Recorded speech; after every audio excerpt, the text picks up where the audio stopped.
Hello అండి, welcome back to our channel ప్రణీపతు 143. Friends అందరూ ఎలా ఉన్నారు? అందరూ బాగుండాలని దేవుని మనస్ఫూర్తిగా కోరుకుంటున్నా. ఫ్రెండ్స్, ఏంట్రా ఇది అనుకుంటున్నారా? ఇది వచ్చేసి హెల్త్కి మంచిదనమాట. పాలకూరతో చేసిన పాలక్ పకోడీ అనమాట. చూడండి ఎంత క్రిప్సీగా ఎంత బాగుందో. ఓకే, పిల్లలకు కూడా చాలా మంచిది. ఆకుకూరలు తినని వాళ్ళు ఉంటారు కదా, ఇలా అయితే తప్పకుండా ఒకసారి ట్రై చేసి మీ ఇంట్లో వాళ్ళకి పెట్టండి అబ్బా. అలాగే వీడియోలోకి అయితే వెళ్ళిపోదాం. సింపుల్ మెథడ్లో పాలకూర పకోడీ నా స్టైల్లో ఎలా చేస్తానో మీకు కూడా చెప్తాను. వీడియోలోకి అయితే వెళ్ళిపోదాం. వీడియోలోకి వెళ్ళిపోయే ముందు చిన్న రిక్వెస్ట్ అబ్బా, మన ఛానల్ ఎవరైనా మొదటగా చూస్తూ ఉంటే ప్లీజ్ సబ్స్క్రైబ్ చేసుకోండి. అలాగే వీడియోకి అనేది చిన్న లైక్ ఇవ్వండి అబ్బా.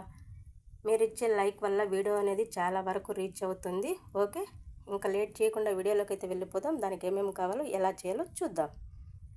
ముందుగా అయితే మనం పాలక్ అనేది ఇసుక అనేది లేకుండా మంచిగా క్లీన్ చేసుకొని ఈ విధంగా సన్నగా కట్ చేసుకోండి.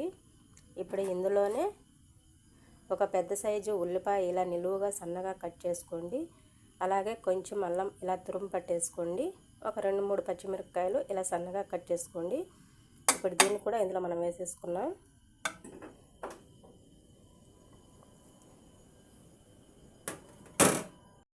ఇలా మొత్తం అన్నీ వేసేసుకున్నారు కదా. ఇప్పుడు ఇందులోనే కొంచెం కారపొడి, అలాగే రుచికి సరిపడా సాల్ట్,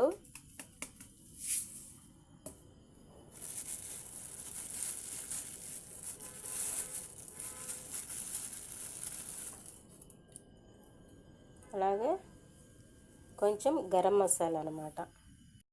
ఇప్పుడు ఇందులోనే నేనైతే జీలకర్ర వేస్తున్నాను. జీలకర్ర పొడి, మీ దగ్గర జీలకర్ర ఉంటే అది వేసుకోండి, చాలా కమ్మగా ఉంటుంది. మధ్యలో అలా జీలకర్ర తగులుతూ ఉంటే టేస్ట్ బాగుంటుంది. నా దగ్గర జీలకర్ర లేదు కాబట్టి జీలకర్ర పొడి అయితే వేసాను. ఇప్పుడు ఇందులోనే 1 కప్పు శనగపిండి, అలాగే ఇందులో బియ్యం పిండి కూడా వెంటే వేసుకోండి. నా దగ్గర అయితే బియ్యం పిండి లేదు. ఓకే, ఇలా శనగపిండి అయితే వేసాను. ఇప్పుడు దీన్నంతా మంచిగా కలబెట్టేసుకుందాం. చూడండి, ఈ విధంగా అయితే కలుపుకోండి గట్టిగా. ఓకే, ఇప్పుడు మనం పోయిన ఆయిల్ అనేది పెట్టేసుకుందాం. ఇలా మొత్తం వేసేసుకున్నారు కదా. ఇప్పుడు దీన్ని మంచిగా 2 పక్కల బాగా వేయించుకుందాం. మంచి కలర్ వచ్చే విధంగా.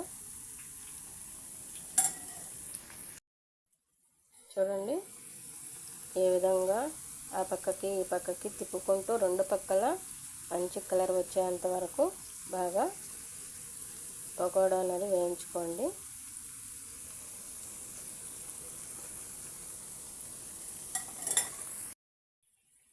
పకోడా అనేది బాగా ఫ్రై అయిపోయింది కదా. ఇప్పుడు మనం దీన్ని ప్లేట్లోకి అయితే తీసేసుకుందాం.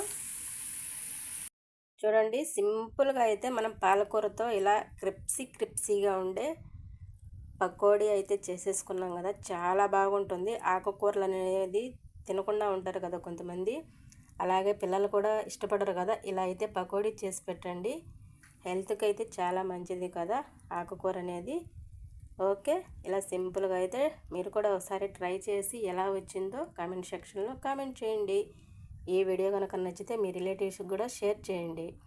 నచ్చితే లైక్ ఇవ్వండి అబ్బా. మీరు ఇచ్చే లైక్ మన ఈ వీడియో అనేది చాలా వరకు రీచ్ అవుతుంది. ఇదండి ఈ వీడియో. మళ్ళీ తర్వాత వీడియో అయితే కలుసుకుందాం. Thank you for watching my channel. Okay, bye.